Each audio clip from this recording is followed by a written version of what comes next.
Most of us would never pay someone to create a slow death camouflaged in a colorful package, and yet 46.6 million Americans are paying the tobacco companies 150 billion a year to do just that, according to ASA.com.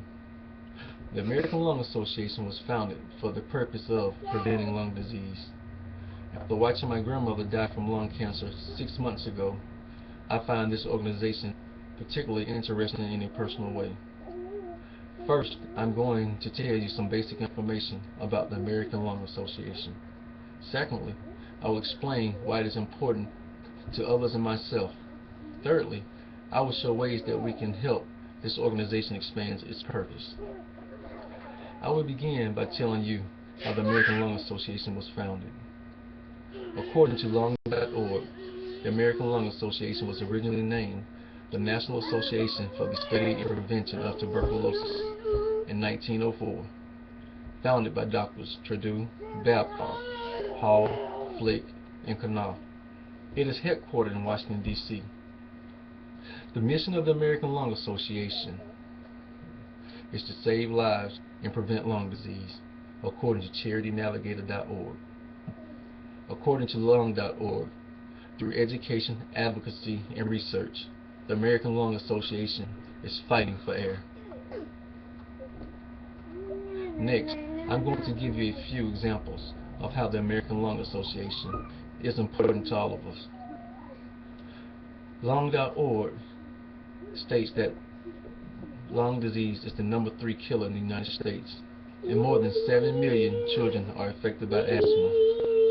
The Lung Association led the fight to save the National Asthma Control Program at the Centers for Disease and Control Prevention. 27 states have passed laws to prevent smoking in public places and workplaces, meeting the American Lung Association's Smoke-Free Air Challenge. The American Lung Association also fought to give the FDA control over tobacco products and to give the EPA the authority and funding needed to defend the Clean Air Act. Flu can now be recommended to asthma patients because of research done by the American Lung Association Asthma Clinical Research Centers. This organization is important to smokers and non-smokers, as well as children. It involves much more than focusing on lung cancer. Its influence is felt in environmental issues.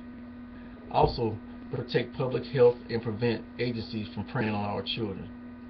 There are few charities with greater purpose or more financial transparency. It is accredited with the Better Business Bureau and was recently reviewed in July 2013.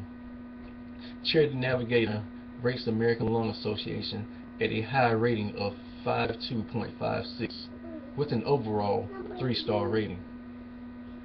I could not locate it on Charity Watch.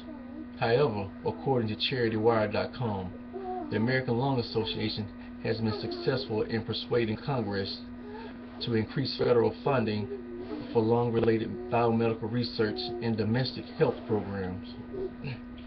So, how can we as individuals help the American Lung Association? I will explain in a few ways in which we can help expand the organization's purpose.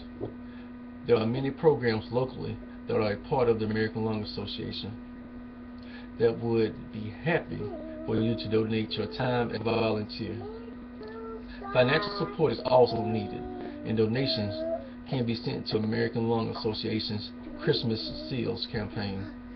If you know anyone with questions or that needs help finding health care, advise them to call the helpline.